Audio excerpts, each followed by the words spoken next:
अस्सलामुअलैकुम प्यारे दोस्तों, हिंदू मजहब में जब कोई मर्द फौत होता है तो उसको जला देते हैं और उसको बीवी को सती कर देते हैं। प्यारे दोस्तों, आज आपको सती करने की एक तारीखी कहानी बताऊंगा कि ये कहां से निकली और कहां से शुरू हुई और कहां खत्म हुई और सती करने की वजूहात क्या हैं। तो प्यारे दोस्तों, अगर ये मेरी वीडियो पसंद आए तो बराए मेहरबानी इसको लाजमी सब्सक्राइब करना।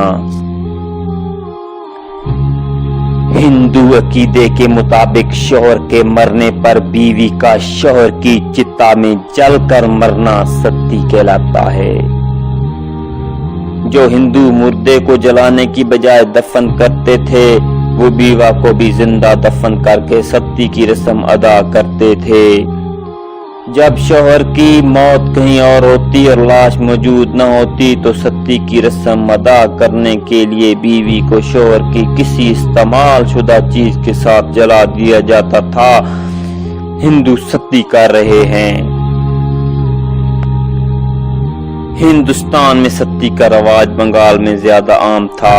सती होने वाली खातून को मातमी लिबास की बजाय शादी के कपड़े पहनाए जाते थे और सती की काफी सारी रस्में शादी की रसूमात से मिलती जुलती थीं। समझा जाता था कि सती होने से जोड़े के तमाम गुनाह धुल जाएंगे और उन्हें निजात हासिल होगी और वो मौत के बाद भी हमेशा एक दूसरे के साथ रहेंगे। सिख मजहब में सती होना शुरू ही से हराम है।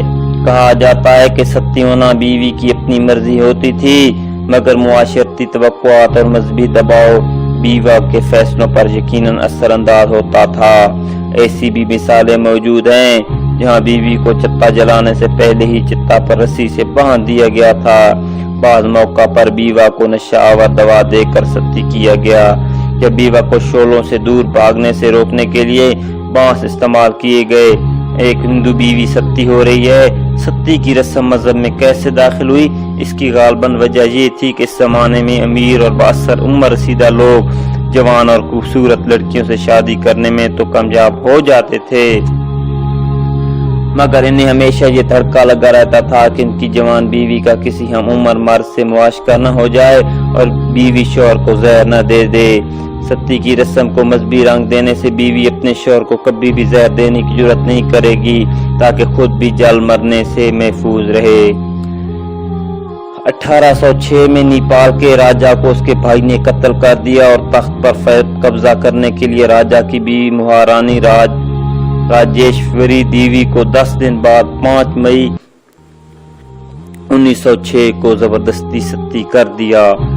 एक बीवा सती हो रही थी कि अकबर बादशाह ने सती की रस्म खत्म करने के लिए कानून बनाया था कि सरकारी इजाजत हासिल किए बगैर किसी को सती नहीं किया जा सकता और सरकारी हुकाम को यह हिदायत थी कि इजाजतनामा देने में जितनी देर हो मुमकिन हो करें ताकि बीवा का फैसला सख्त पड़ जाए। हुमायूं ने सती पर पाबंदी लगा दी थी मगर हिंदुओं के दबाव में आकर वापस ले ली। शाहजहां ने बच्चों की मां की सती होने पर मुकम्मल पाबंदी लगा रखी थी। औरंगजेब ने इस मामले में सबसे ज्यादा सख्ती बरती।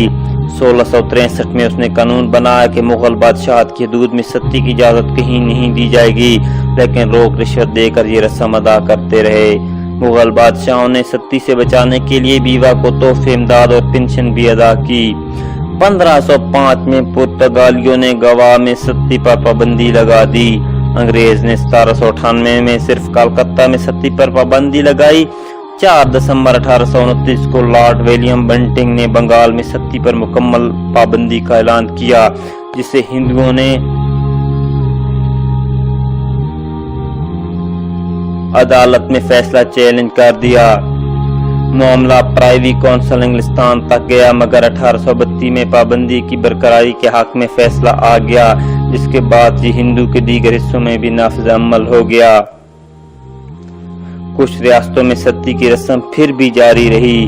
4 सितंबर 1987 को हिंदुस्तान में राजस्थान के जिला सक्कर के दिवराला नामी गांव में एक 18 साल बीवी रूप کنور نے ہزاروں لوگوں کی موجودگی میں خود کو ستی کر دیا۔ اس جرم میں کچھ گرفتاریاں بھی ہوئیں مگر کسی کو بھی سزا نہیں ہوئی۔ تو یہ ہندو مذہب میں سراسر ظلم ہے، ظلم ہے، ظلم ہے کہ ایک مرد فوت ہو جائے اس کی بیوی کو بھی آگ میں جلایا جائے۔ تو اللہ تعالیٰ تمام انسانوں کو اس ظلم سے محفوظ رکھے۔ تو پیارے دوستو، اگر یہ ویڈیو پسند آئے تو برائے مہربانی میرے چینل سبسکرائب کریں، ویڈیو لائک کریں، شیئر کریں۔ شکریہ۔